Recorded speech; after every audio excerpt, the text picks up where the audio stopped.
Sama-sama. Ya Nabi salam alaika, ya Rasul salam alaika, ya Habib salam alaika,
Assalamualaikum warahmatullahi wabarakatuh.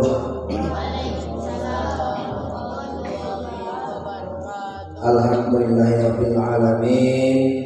Puja dan puji serta rasa syukur kita sama-sama kita persembahkan kehadirat Allah Azza wa Jalla, yang mana pada malam hari ini kita masih diberikan Allah kesempatan, kesehatan, sehingga kita masih dapat berkumpul di Masjid Al-Muttaqin ini dalam rangka untuk melanjutkan pembelajaran Al-Quran kita sebagaimana biasanya. Mudah-mudahan senantiasa kita diberikan Allah kepahaman. Amin ya rabbal alamin.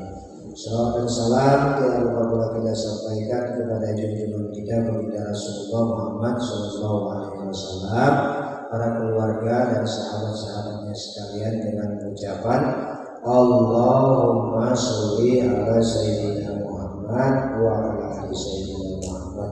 Mudah-mudahan kita senantiasa mendapatkan syafaatnya di akhirat kelak nantinya. Amin Allahumma ya amin. Yang kami muliakan Bapak-bapak, yang kami sayangi para santri LPTQ Masjid Al-Muttaqin yang insyaallah dirahmati oleh Allah Subhanahu wa taala. Sebelum kita masuki pembelajaran Al-Qur'an, di sini sama-sama kita sampaikan sedikit tentang teknis sholat yang benar. Jadi mulai saat ini kita mempelajari mengenai sholat, bagaimana sholat yang benar. Setelah wudhu, orang yang hendak sholat harus memastikan bahwa dirinya suci dari hadas dan tempat sholatnya bersih dari najis. Jadi suci dari hadas, tempat sholat bersih dari najis, juga pakaian harus bersih dari najis. Bukan harus baru, ya kan? Bukan harus sholat harus pakai baju yang baru, tidak. Yang lama boleh, tapi yang suci dan bersih. Selain itu, aurat laki-laki antara pusat dan lutut, itu aurat laki-laki. Nah, tapi kalau aurat perempuan seluruh tubuhnya kecuali tapak tangan dan wajahnya, itu yang boleh nampak. Kalau itu untuk aurat seluruh perempuan itu seluruh tubuhnya kecuali tapak tangan dan wajahnya yang boleh terlihat. Baru kemudian berdiri menghadap kiblat dengan posisi kaki yang sejajar. Jadi yang sejajar, arti sejajar itu kaki kita sejajar dengan bahu kita. Artinya kalau kita melangkah enggak kepayahan. Jadi kalau ada paham-paham yang baru sekarang banyak kita lihat di luar-luaran sana, sampai terkangkang-kangkang dia soalnya. Iya kan? Oh, rapat kurang rapat, dikangkangkannya kaki. Nah itu bukan menurut mazhab kita kemungkinan.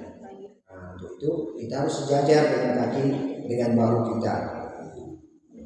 Lalu kaki tidak boleh dirapatkan atau diangkat sebelah. Kaki itu nggak boleh dirapatkan dia. Nah, itu masih sejajar dengan bawah. Atau diangkat sebelah sambil sholat. Nah, itu tak boleh. Lalu kata Allah dalam Al-Quran surah Ibrahim ayat 14 yang artinya, dan kamu akan melihat orang-orang yang berdosa pada hari itu diikat bersama-sama dengan belenggu. Lalu harus dijaga agar posisi berdiri bisa tegak. Nah, kepala tegak lurus ke depan, boleh juga ditundukkan. Jadi kepala kita boleh berdiri lurus seperti ini, boleh ditundukkan. Bahkan ada sunnah Rasul boleh dimerengkan sedikit ke kiri. Kenapa? Di kiri adalah kolbi, nah, dekat kepada hati. Nah, itulah dia. Artinya kalau agar mencapai sholat yang khusyuk dan yang benar. Posisi kedua lebih menunjang kehusukan dan lebih menjaga pandangan. Jadi kalau kita tundukkan kepala, kita merengkan sedikit ke kiri, itu akan menjaga kehusukan dalam sholat. Ya, sedangkan mata harus diarahkan ke tempat sujud. Makanya kiblat kita sholat itu ada 3 nih. Pertama kiblat hati kepada Allah, ingat Allah. Lalu kiblat badan ke Ka'batullah, ya ke Ka'bah. Baru kiblat mata ke sujud, ke tempat sujud, supaya teknis dalam mencapai sholat yang khusyuk itu dapat kita rasakan. Jika tidak memakai alas sujud, sebaiknya mendekatkan diri ke tembok. Jadi kalau nggak ada sujud alas sujud, ke tembok, ya ke tembok dinding itu, seperti itu pandangannya, supaya tidak gurau ataupun tidak buyar dalam melaksanakan sholat. Kiat ini dapat membatasi pandangan dan mencegah pecahnya konsentrasi. Nah, jadi kalau kita misalnya ada orang sholat tapi matanya ke sana kemari, itu konsentrasinya pecah, nggak dapat kehusukan dalam sholatnya. Nah, seperti itu. Makanya harus sujudnya, matanya melihat tempat sujud supaya konsentrasi penuh. Maka timbullah kehusukan di dalam sholat itu. Jaga agar pandangan tidak melintas keluar dari tempat sujud atau garis pembatas. Jadi pandangan mata kita memang harus ke tempat sujud. Artinya jangan liar pandangan itu, misalnya ke sana atau ke sana, seperti itu. Kalau pandangan mata kita artinya buyar, maka konsentrasi di dalam mengerjakan sholat itu juga tidak mencapai kehusukan.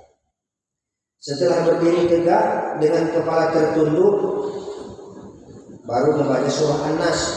Untuk apa? Untuk membentengi diri. Ya, misalnya kita mau sholat, belum lagi usolli tapi udah baca duluan. Auzubillahiminasyaitonirrajim, bismillahirrahmanirrahim, A'udzu birabbinas, malikin nas, seperti itu. Untuk apa? Untuk membentengi diri kita dari godaan syaitan. Syaitan itu enggak takut dia sama orang yang sholat. Takut dia cuma sama orang yang berilmu. Ada dalam suatu kisah pernah 2 orang dalam masjid, satu tidur, yang satu sholat. Datanglah iblis. Dan lalu ada yang bertanya, ngapain kau kemari? Kata seseorang itu kepada iblis, aku mau menggoda orang yang sholat itu. Satu sholat, satu tidur, tapi aku takut dengan orang yang tidur. Iblis bisa takut dengan orang yang tidur. Kenapa kau takut kepada orang yang tidur? Kata iblis, orang yang tidur itu orang yang berilmu.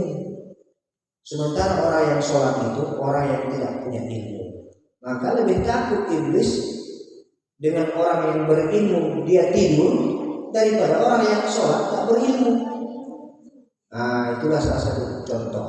Makanya itu sholat harus benar-benar kita khusyuk. Ya, mendengarkan pandangan mata, ya kan, harus benar-benar khusyuk. Itulah agar kita bisa mencapai kehusukan di dalam sholat. Maka kita dibolehkan dulu untuk membaca surah-surah An-Nas. Surah An-Nas itu kan menggoda manusia, jin dan manusia yang akan membisikkan ke dalam hati manusia. Dan kalau kita tujuan membaca itu bisa dia jauh dari godaan iblis itu kepada kita, sehingga kita dapat mencapai kehusukan di dalam sholat tersebut.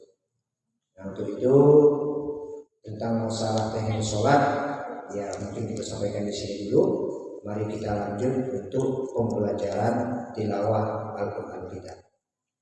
Ini dia. Untuk itu mari sama-sama. A'udzu billahi minasy syaithanir rajim. 2, 3. A'udzu billahi minasy syaithanir rajim. Bismillahirrahmanirrahim. 2, 3. Bismillahirrahmanirrahim. Dapat udah ayatnya? Surah Al-Imran ya. Ayat 102. Ya ayyuhalladzina amanu taqullaha haqqa tuqatih. 2, 3. Ya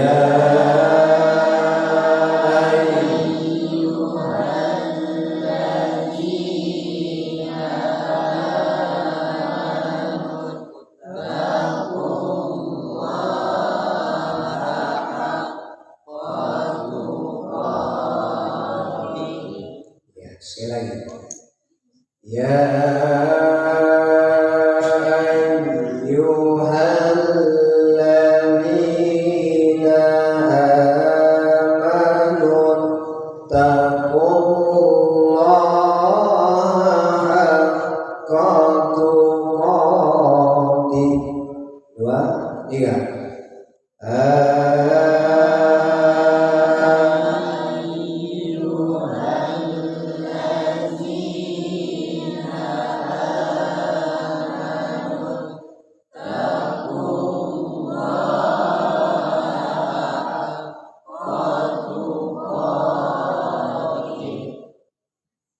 Ittaqullaha haqqa tuqatih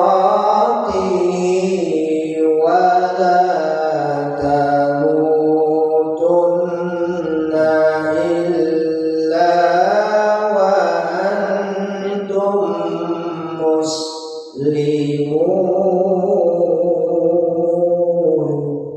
2, 3. Ittaqullah